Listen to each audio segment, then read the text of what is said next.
Some stories stay with you long after the screen goes dark, especially when they sound like they could happen to anyone. These 13 true horror stories were shared online, short, unsettling, and terrifyingly believable.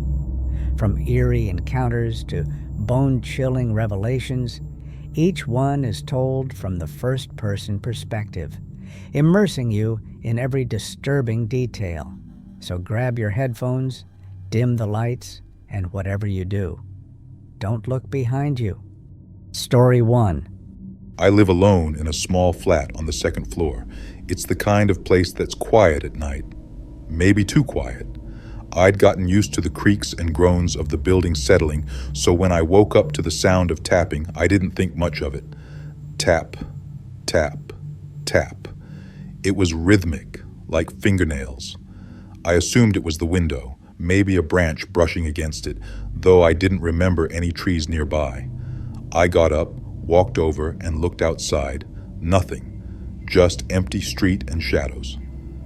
As I turned to head back to bed, I heard it again. Tap, tap, tap. But it wasn't coming from the window this time. It was behind me. I slowly turned toward the mirror on my bedroom wall. The knocking continued. Tap, tap, tap, from the glass. I stood frozen, staring at my reflection. And that's when I realized. My reflection's hand was still raised, even though I hadn't moved. It was knocking. Story 2. I had just started dating someone new.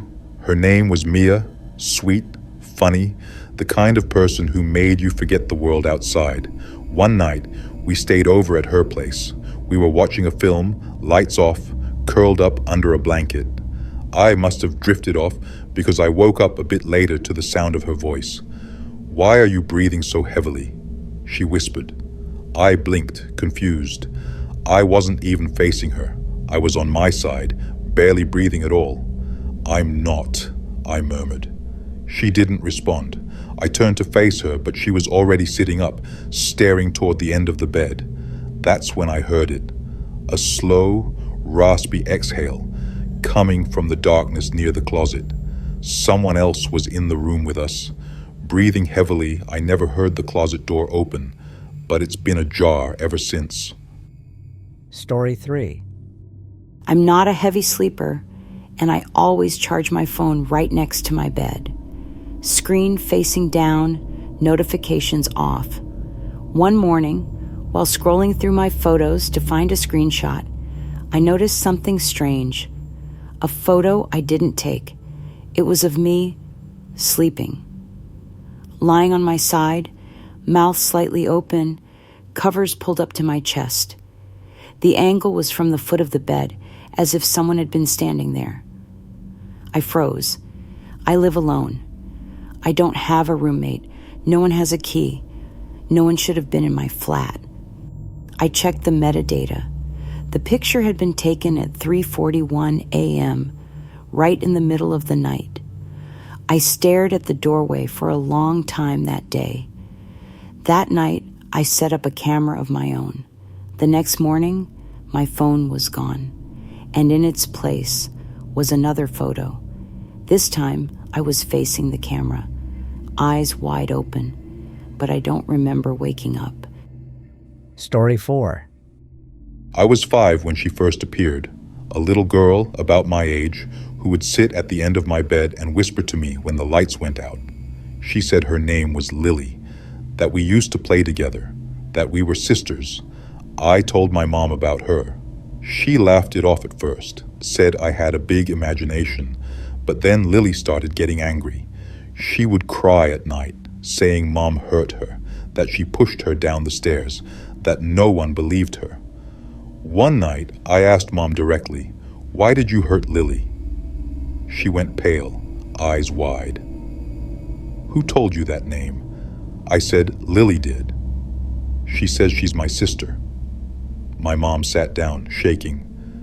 "You never had a sister?" She paused. "Not one that made it past 5. Story 5. It had been a brutal day. Meetings that dragged on, traffic that crawled. All I wanted was to come home, kick off my shoes, and unwind in silence. The hallway was pitch black when I walked in. I dropped my keys in the bowl by the door, stepped forward, and reached out for the light switch. But just as my fingers brushed it, another hand was already there, cold, dry, too many fingers. I stumbled backward, hard in my throat, slamming into the wall. The lights flicked on. No one. The hallway was empty. I laughed it off. Nerves, exhaustion. I must have imagined it. But when I turned around to go to the kitchen, the light switch was smeared with something dark. And on the wall, just beside it, scratched deep into the paint, "Welcome home." Story 6. I used to dream of solitude, of silence. Then I got it. The world ended slowly. A virus that swept through continents like a whisper turning into a scream. One day, people were wearing masks. The next, they were gone. I don't know why I survived. I stopped asking. Now it's just me. I live in an old radio station, sturdy, solar-powered. It has everything I need. Food, water, books, but no voices. Not for over a year. I talk to myself just to hear sound. I broadcast old songs and recordings, hoping maybe someone, anyone, is still out there. Then last night, there was a knock. 3 short raps on the metal door. At first I froze, convinced it was the wind, or madness. But then it came again. Knock, knock, knock. Slow, deliberate. I crept to the door, heart in my throat, and looked through the peephole. No one, just the road, empty, dead leaves blowing by. I turned to walk away when I heard the doorknob rattle. I didn't open it, not last night. But this morning, there was a message written on the inside of the door. Nice broadcast. Can I come in next time? Story 7th. I always hated enclosed spaces, but I never imagined waking up to one. At first, I thought I was dreaming. It was pitch black. I couldn't move my arms, couldn't stretch my legs. I was lying on something soft, but narrow, tight. Then I heard it, thud, thud, thud, above me. That's when I realized I couldn't sit up. Panic hit like a tidal wave. I screamed, thrashed, kicked. But the walls were solid, wood, close, too close. The hammering stopped. Then came the sound of dirt, soft at first, then heavier, heavier, muffled thumps landing just inches above my head. I screamed until my throat went raw. And that's when I remembered the medication, the drinking, blacking out at the party. I joked about wanting to be left alone, to sleep forever. Someone had taken it literally.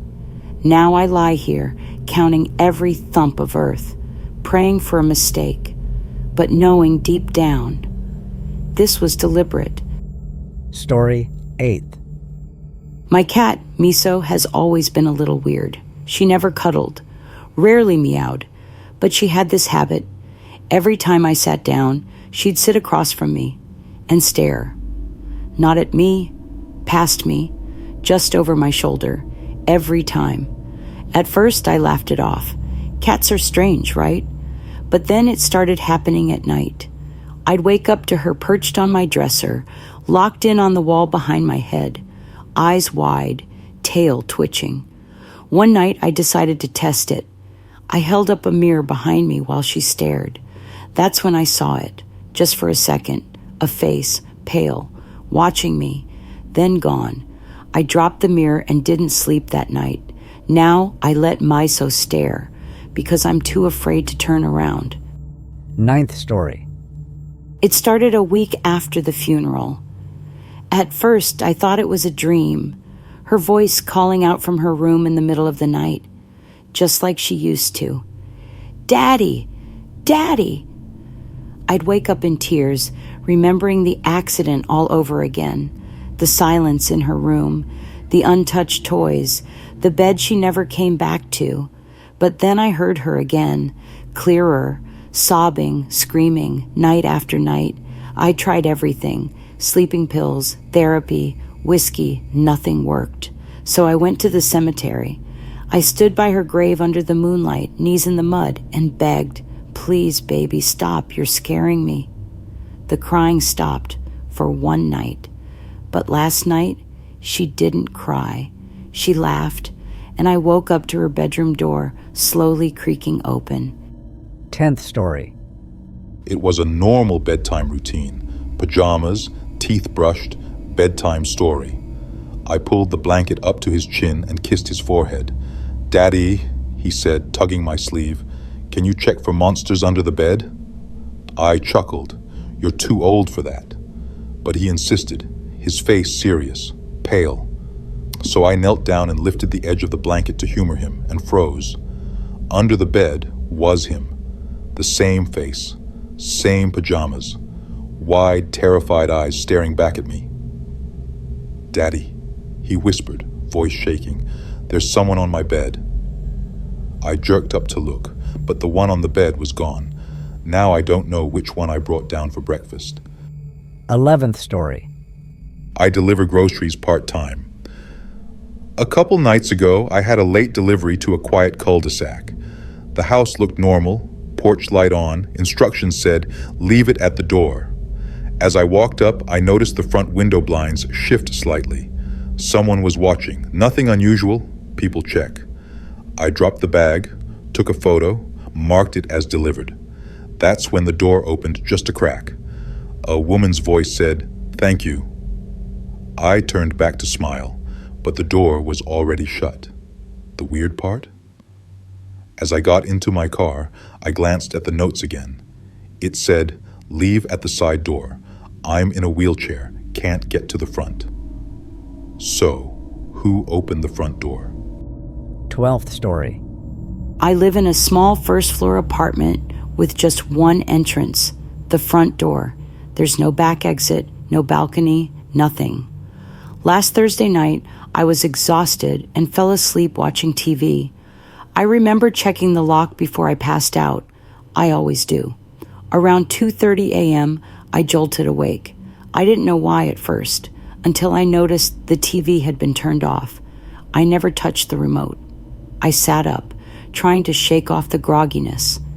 Then I noticed something even worse. My shoes had been moved. They were by the door when I came in. Now they were near the kitchen.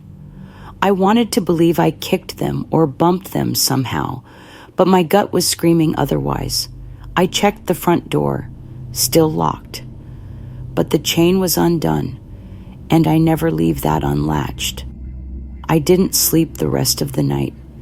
Just sat there, clutching a kitchen knife, listening for any sound at all. No sign of a break-in, nothing stolen. But someone had been inside. They were just polite enough to lock the door behind them. 13th. When I was younger, my older brother used to scare me with made-up bedtime rules.